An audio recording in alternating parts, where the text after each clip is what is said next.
जैसे कि आप सबको पता है कि भगवान श्री गणेश की स्थापना हमने गणेश चतुर्थी के दिन की थी और 11 दिन तक उनकी पूजा पाठ, विधि पूर्वक पूजा पाठ करते हैं और फिर अनंत चौदस के दिन उनकी विदाई करते हैं, मतलब विसर्जित करते हैं। कुछ लोग गणेश चतुर्थी के दिन भगवान की स्थापना करते हैं और 1 दिन के बाद उनको विसर्जित कर देते हैं। कुछ लोग 3 दिन रखते हैं अपने घर में सामर्थ्य अनुसार, कुछ लोग 5 दिन और कुछ लोग पूरे 11 दिन रखते हैं। इन दिनों भगवान श्री गणेश को बहुत तरह के भोजन, बहुत तरह के मिष्ठान, फूल, फल, मेवे, पान आदि भोग लगाए जाते हैं। आप लोग को ये भी पता है कि भगवान श्री गणेश हमारे प्रथम पूज्य हैं।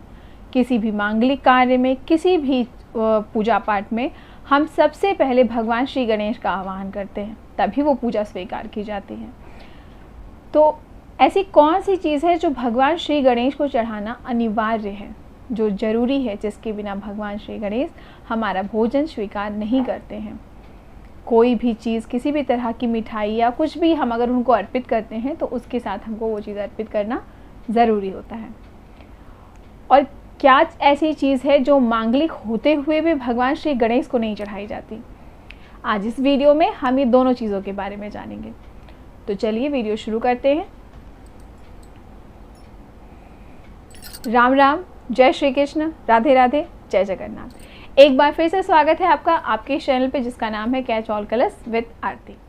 तो पहले जानते हैं कि भगवान श्री गणेश को क्या चीज़ है जो चढ़ानी अनिवार्य है, जो मतलब हमें चढ़ाना ही है और हम चढ़ाते भी हैं हर पूजा पाठ में। वो है दूर्वा। दूर्वा एक खास तरह की घास होती है जो सभी मांगलिक कार्यों में इस्तेमाल की जाती है। भगवान श्री गणेश को दूर्वा क्यों चढ़ाई जाती है, उससे पहले मैं ये बताना चाहूँगी या ये जान लीजिए कि दूर्वा है क्या। तो दूर्वा एक खास तरह की घास है जो कि मैंने पहले बताया। दूर्वा की उत्पत्ति कैसे हुई? जब समुद्र मंथन हुआ था तो और अमृत निकला था, उस समय देवताओं और असुरों के बीच हुई खींचातानी में अमृत कलश से कुछ बूंदें अमृत की धरती पर गिर गईं। उसी से उत्पत्ति हुई थी दूर्वा घास की, ऐसा कहा जाता है। इसीलिए दूर्वा पवित्र मानी गई है और सभी मांगलिक कार्यों में उनका इस्तेमाल होता है। ऐसा कहा जाता है कालनेमी नामक राक्षस अपना बल बढ़ाने के लिए भी दूर्वा घास का इस्तेमाल करता था, सेवन करता था। महर्षि दुर्वासा को भी दूर्वा घास अति प्रिय थी। दूर्वा का उल्लेख गोस्वामी श्री तुलसीदास जी ने भी किया है। उन्होंने ऐसा लिखा है कि जितने भी मंगल पदार्थ होते हैं जो हम अपने पूजा पाठ में इस्तेमाल करते हैं उसमें दूर्वा भी आती है। और ऐसा कहते हुए उन्होंने लाइन लिखी है कि दधि दुर्वाल रोचन फल फूला नव तुलसी दल मंगल मूला। आगे श्री वाल्मीकि जी जो हैं, वाल्मीकि ऋषि ने भी भगवान श्री राम के वर्ण की तुलना दूर्वा से की है और उसको सम्मान दिया है। लिखा है राम दुर्वा दल श्यामे पदाक्षम पति वाससा। तो दूर्वा का उल्लेख हमारे इन संतों ने भी किया है जिन्होंने रामायण और रामचरितमानस लिखा। दूर्वा कालनेमी ने भी इस्तेमाल किया। दूर्वा महर्षि दुर्वासा को भी प्रिय है। तो जानते हैं कि दूर्वा हमारे गणेश जी को क्यों प्रिय है, क्यों चढ़ती है दूर्वा हमारे श्री गणेश को। तो ये बात बहुत सालों पहले की है। एक राक्षस हुआ करता था अनलासुर नाम का, बहुत ही भयानक, और उसके आतंक से लगभग सभी परेशान थे। क्या मानव और क्या देवता, सभी आतंकित थे। संत और मानव छोड़िए, देवता इतने आतंकित थे कि वे भगवान शंकर जी के पास पहुंच गए ये कहने कि भगवान अनलासुर से हम सभी बहुत परेशान हैं, आप उसका कुछ कीजिए। वो तो संतों और मनुष्यों दोनों को जिंदा ही निगल जाता है और उसके आतंक से सभी बहुत भयभीत हैं।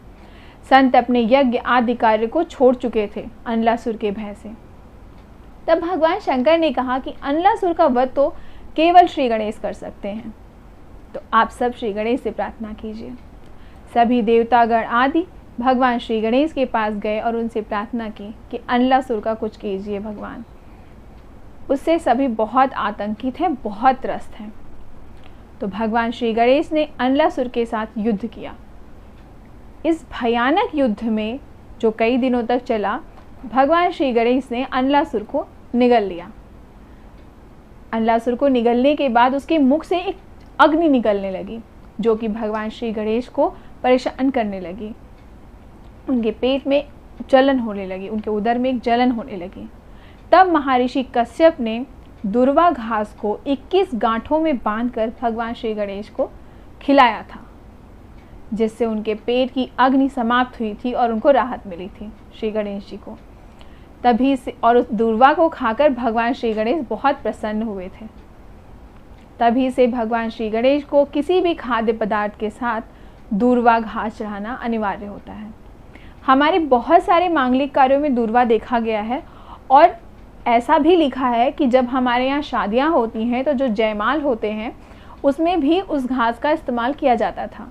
अभी तो नहीं किया जाता आधुनिक युग में, पर अभी भी अगर आप नेपाल की शादियाँ देखेंगे तो उसमें कि कुछ शादियों में आपको ऐसी ही कोई घास का माला देखने को मिलेगी दूल्हा और दुल्हन के गले में।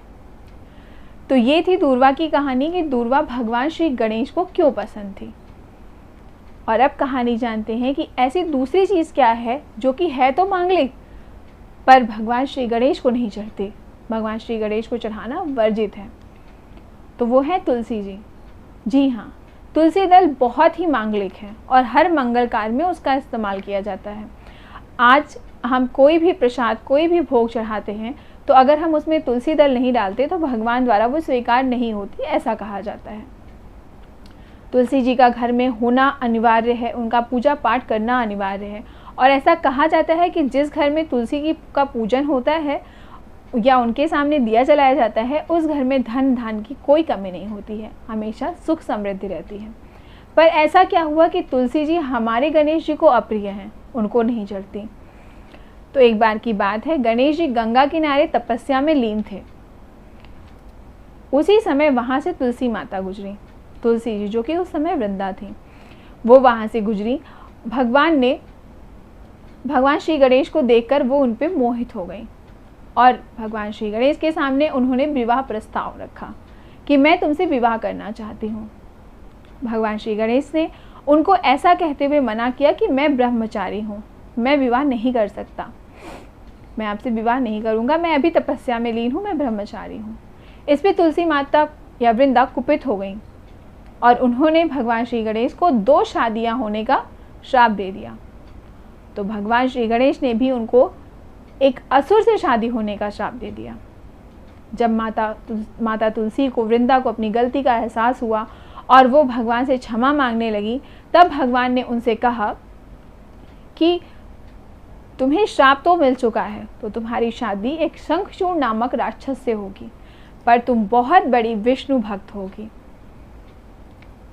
और तुम बहुत बड़ी विष्णु भक्त होगी और कलयुग में तुम्हारा महत्व इतना होगा, तुम एक पौध के रूप में पूजी जाओगी जिसका नाम होगा तुलसी, और तुम हर घर में, हर मांगलिक कार्य में तुम्हारा इस्तेमाल होगा। कृष्ण जी या विष्णु जी के पूजन में तुम्हारा इस्तेमाल करना अनिवार्य होगा, उसके बिना वो भोजन नहीं स्वीकार करेंगे। परंतु मेरे पूजन में, चूँकि आज तुमने ऐसा किया इसलिए मेरे पूजन में तुम्हारा इस्तेमाल करना वर्जित होगा। इसलिए भगवान श्री गणेश के पूजन में तुलसी दल का इस्तेमाल नहीं किया जाता और दूर्वा का इस्तेमाल किया जाता है। दूर्वा चढ़ाना भगवान श्री गणेश को अनिवार्य है और तुलसी दल चढ़ाना वर्जित है। तो इन दोनों बातों का ध्यान दीजिए कि भगवान श्री गणेश की जब पूजा कीजिए, अभी नहीं, गणेश उत्सव के बाद भी, जब कभी भी घर में कोई पूजा पाठ होता है, हम भगवान श्री गणेश की पूजा पहले करते हैं, चाहे वो गृह प्रवेश हो, चाहे वो सत्यनारायण भगवान की कथा हो, चाहे कोई भी तरह का मांगलिक कार्य हो।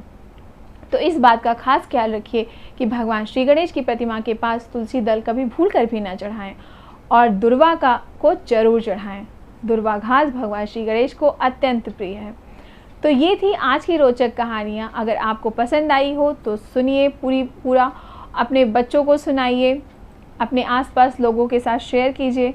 फिर मिलेंगे ऐसी एक और रोचक कहानी के साथ, एक और रोचक धार्मिक कहानी के साथ। तब तक के लिए जय श्री कृष्ण, राधे राधे, जय जगन्नाथ, राम राम।